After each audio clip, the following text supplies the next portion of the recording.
नमस्कार मित्रांनो, आपण पाहत आहात SR न्यूज. द्वेष, राग, मत्सर हे मानवी जीवनाचे एक पैलू सगळ्या व्यक्तीमध्ये थोड्याफार प्रमाणामध्ये असतात. राजकारणामध्ये सुद्धा भारतातल्या सध्या हे सगळं गुण दिसतात.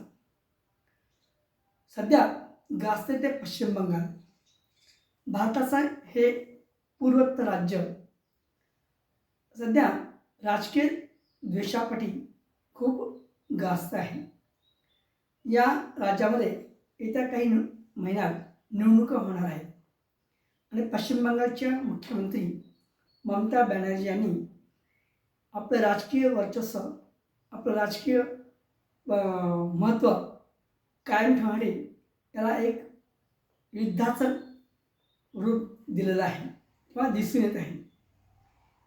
इतर राज्यांप्रमाणे या राज्यामध्ये सुद्धा मतदार पुनर्पडताळणी कार्यक्रम सध्या सुरू आहे. केंद्रीय निवडणूक आयोगाने ते सुरू केल्यापासून ममता बॅनर्जी यांनी याच्या विरोधात मोर्चा खोलला आहे आणि देशभरामध्ये त्यांनी असं आवाहन केलं की हे मतदार पुनर्पडताळणी थांबवावी. यासाठी त्या कलकत्ता हायकोर्ट, नंतर सर्वोच्च न्यायालय या ठिकाणी गेले आहेत, पण सर्वोच्च न्यायालयाने सुद्धा त्यांना दाद दिली नाही आणि हा कार्यक्रम पुढं रेटला आहे किंवा चालू ठेवलेला आहे. हे सगळं कथन सांगण्याचं कारण म्हणजे त्या सध्या खूप रागामध्ये आहेत. द्वेष त्यांच्या चेहऱ्यावर दिसून येत आहे. केंद्र सरकारच्या विरोधात त्यांचा जो राग आहे ते प्रत्येक वेळी व्यक्त करत आहेत. CBIची कारवाई असेल, EDची कारवाई असेल किंवा इन्कम टॅक्सची कारवाई असेल, त्या आक्रमकतेने याच्या विरोधामध्ये लढत आहेत. त्यामुळं नकारात्मकता भावना ही मतदारामध्ये पसरत आहे. केंद्र शासनाच्या विरोधामध्ये नकारात्मकता हे पश्चिम बंगालमध्ये एक मुख्य शस्त्र बनलं आहे आणि हे सगळं कथन सांगण्याचं कारण म्हणजे याच रागापोटी राष्ट्रपतींचा दौरा हा पश्चिम बंगालमध्ये झाला आहे.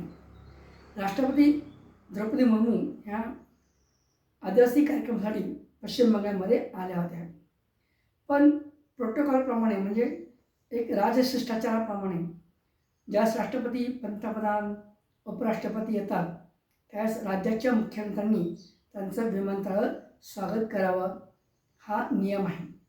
किंवा मुख्यमंत्र्यांना वेळ नसेल तर राज्याच्या राजशिष्टाचार मंत्र्यांनी विमानतळावर उपस्थित असावं. या ठिकाणी केंद्र शासनाच्या विरोधामध्ये जे मुख्यमंत्री ममता बॅनर्जींचा राग आहे तो इथं व्यक्त झालेला दिसत आहे. त्या स्वतःही गेले नाहीत विमानतळावर आणि त्यांनी कोणत्याही मंत्र्याला सुद्धा पाठवलेलं नाही आहे. हा एवढा द्वेष, एवढा राग त्यांच्या मनामध्ये जो भरला आहे त्याचे मागचे एक कारण म्हणजे पश्चिम बंगालमध्ये येत्या निवडणुकामध्ये त्यांचा पराभव होतो की काय अशी त्यांना भीती आहे. कारण मागच्या 5 वर्षामध्ये ज्या प्रकारे पश्चिम बंगालमध्ये भारतीय जनता पक्षाने आपले पाय रोवले आहेत आणि आता सध्या जो वेगवेगळे कार्यक्रम सुरू आहेत त्यामुळं त्यांना अशी भीती आहे की आपल्या हातातून सत्ता जाते का. खरं तर मुख्यमंत्री ममता बॅनर्जींचं कौतुक करावं थोडं असं कमीच आहे, कारण त्यांनी अशा राज्यामध्ये स्वतःची ताकद वाढवली आहे जिथं कधी एकेकाळी कम्युनिस्ट विचारसरणीचं राज्य होतं. परिंदा भी पर नाही मार सकता अशी स्थिती त्या ठिकाणी होती आणि त्या शासनाच्या विरोधामध्ये त्यांनी जो लढा दिला आणि तो शासन त्यांनी बदलून दाखवलं किंवा तिथं परिवर्तन करून दाखवलं, तो खरोखरीच एक कौतुकास्पद बाब आहे. पण आताच्या सध्याच्या घडीला त्यांचा हा जो राग आहे तो अतिशय टोकाला गेल्याचं दिसून येत आहे.